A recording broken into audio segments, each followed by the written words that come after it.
نحمده ونصلي على رسوله الكريم اما بعد فاعوذ بالله من الشيطان الرجيم بسم الله الرحمن الرحيم رب اشرح لي صدري ويسر لي امري واحلل عقدة من لساني يفقهوا قولي۔ استغفار پڑھنا، اللہ سے توبہ کرنا دنیا کی نعمتوں کو حاصل کرنے کا ذریعہ بھی ہے اور آخرت کی بھلائی کا ذریعہ بھی ہے۔ سورۃ نوح میں اللہ سبحانہ و تعالی فرماتے ہیں، حضرت نوح علیہ السلام نے اپنی قوم کو استغفار کرنے کو کہا، اور کیا کہا؟ فَقُلْتُ اسْتَغْفِرُوا رَبَّكُمْ، میں نے اپنی قوم سے کہا کہ اپنے رب سے استغفار کرو، اپنے رب سے معافی مانگو۔ تو نتیجہ کیا ہوگا؟ اِنَّهُ كَانَ غَفَّارًا، بے شک وہ بہت زیادہ معاف کرنے والا ہے۔ يُرْسِلِ السَّمَاءَ عَلَيْكُمْ مِدْرَارًا، تم پر آسمان سے خوب بارشیں برسائے گا، آسمان کو تم پر برسنے والا بنا دے گا۔ وَيُمْدِدْكُمْ بِأَمْوَالٍ وَبَنِينَ، تمہیں مال اور بیٹوں سے مدد دے گا۔ وَيَجْعَلْ لَكُمْ جَنَّاتٍ، تمہارے لیے باغات بنائے گا۔ وَيَجْعَلْ لَكُمْ أَنْهَارًا، اور تمہارے لیے نہریں جاری کر دے گا۔ آپ دیکھیں کہ ایک انسان کی خواہش کیا ہوتی ہے کہ اس کو کیا کچھ ملے، یعنی رہنے کا مقام اور حالات جو ہیں وہ پرسکون ہو، پھر اس کے بعد یہ کہ مال ہوں، بیٹے ہوں، باغ ہوں، اور زندگی کی اور آرائشیں اور نعمتیں ہوں۔ یہ ساری چیزیں کہاں سے ملتی ہیں، کیسے ملتی ہیں؟ استغفار سے ملتی ہیں۔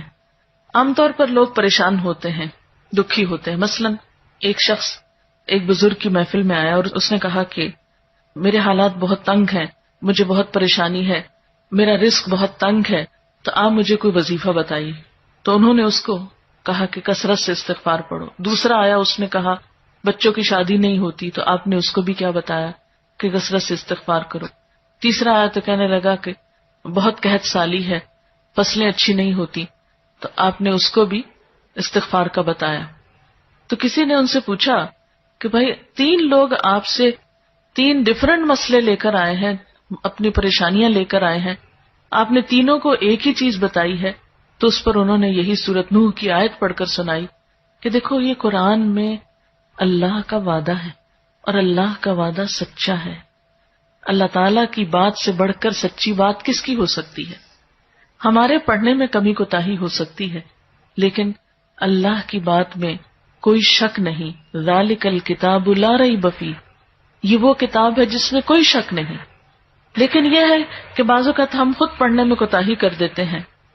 تو جن کا رشتہ نہ ہو رہا ہو وہ بھی، جن کا ہو چکا ہو اور شادی کے پرابلمز ہو وہ بھی، جن کا ہو چکا اور پھر بچے نہ ہو وہ بھی، ان سب کے لیے ایک ہی وظیفہ ہے، اور وہ کیا ہے؟ استغفار کا۔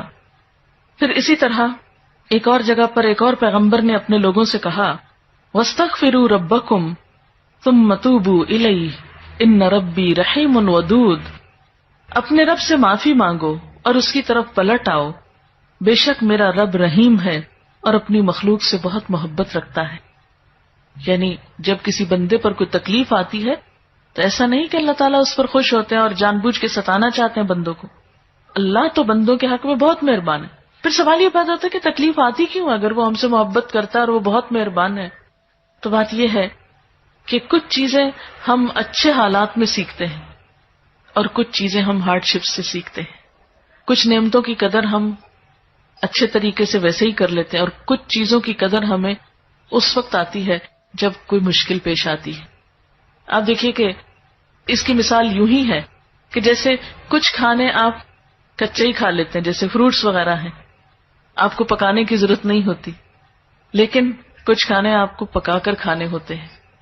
اسی طرح زندگی میں کچھ حالات ایسے ہوتے ہیں کہ جن میں آپ آرام سے سیکھ جاتے ہیں، یا کچھ باتیں آپ کو بغیر کسی مشکل کے سمجھ میں آ جاتی ہیں، لیکن کچھ باتیں آپ کو مشکل آنے پر سمجھ آتی ہیں۔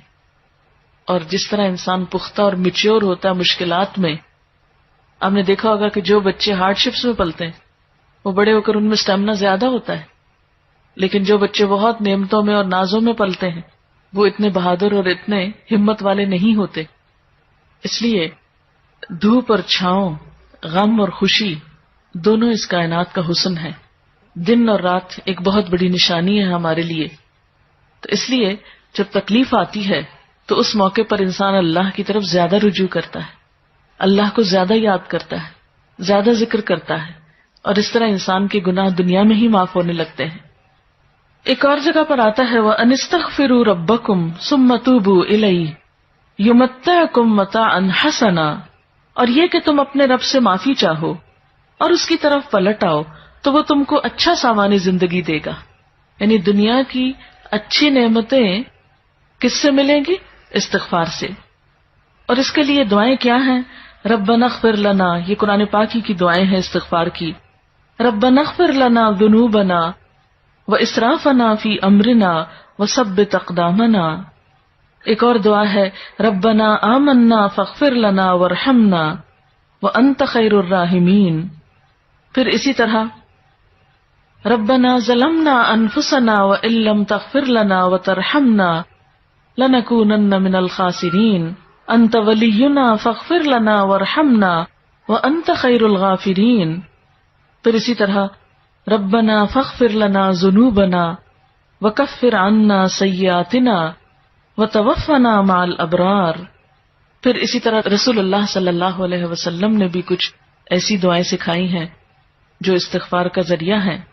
رب تقبل توبتی واغسل حوبتی واجب دعوتی وثبت حجتی واہد قلبی وسدد لسانی واسلل سخیمۃ صدری۔ رب اغفر لی وتب علی انک انت التواب الغفور۔ استغفر اللہ الذی لا الہ الا هو الحی القیوم واتوب الیہ۔ اللہم انی ظلمت نفسی ظلما کثیرا ولا یغفر الذنوب الا انت فاغفر لی مغفرۃ من عندک وارحمنی۔ اسی طرح اللہم اغفر لی خطیئتی وجہلی واسرافی فی امری وما انت عالم بہ منی۔ اللہم اغفر لی جدی وہزلی وخطیئتی وعمدی وکل ذلک عندی۔ اسی طرح اللہم اغفر لی ذنبی کلہ دقہ وجلہ واولہ وآخرہ وعلانیتہ وسرہ۔ تو یہ استغفار کی دعائیں جو ہیں یہ انسان کے لیے بہت سی رحمتوں اور بخششوں کے اور عنایتوں اور برکتوں کے دروازے کھولتی ہیں۔ استغفر اللہ استغفر اللہ استغفر اللہ اللہم اغفر لی اللہم اغفر لی۔ کیونکہ ہر روز انسان کے اوپر مختلف طرح کی حالتیں آتی، انسان جس وقت بھی پریشان ہو، جس وقت بھی غمگین ہو، جس وقت بھی دکھی ہو، فوراً اگر اپنے رب کو پکارنے لگے تو انشاءاللہ وہ غم اور دکھ جو ہے اس سے انسان کو فوری طور پر ریلیف ہوگا۔ جیسے جسم کے اوپر پہنچنے والے زخم اور تکلیفیں ہوتی ہیں نا، تو ان کو اگنور نہیں کرنا چاہیے۔ مثلا اگر کہیں کٹ لگ گیا تو آپ اس کو ایسے نہیں چھوڑیں گے، اس پر کوئی دوا لگائیں گے یا کوئی پٹی لگائیں گے یا اس کو صاف کریں گے یا اس کو مرچوں سے، صابن سے، اس طرح کی چیزوں سے بچائیں گے تاکہ وہ بڑھے نہیں۔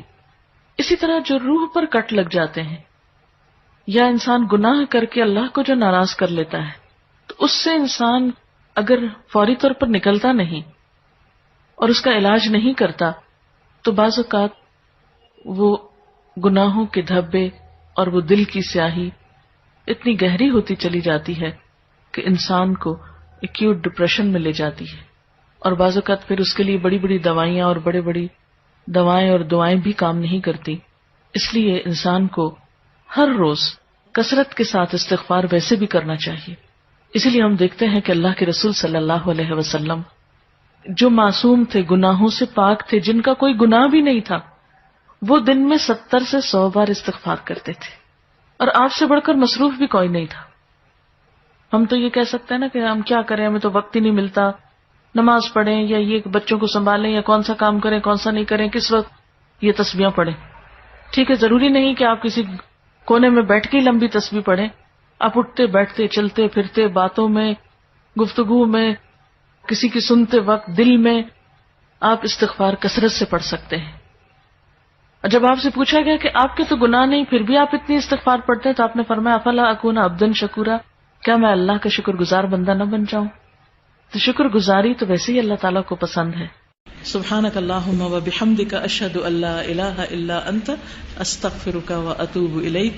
السلام علیکم و رحمۃ اللہ وبرکاتہ۔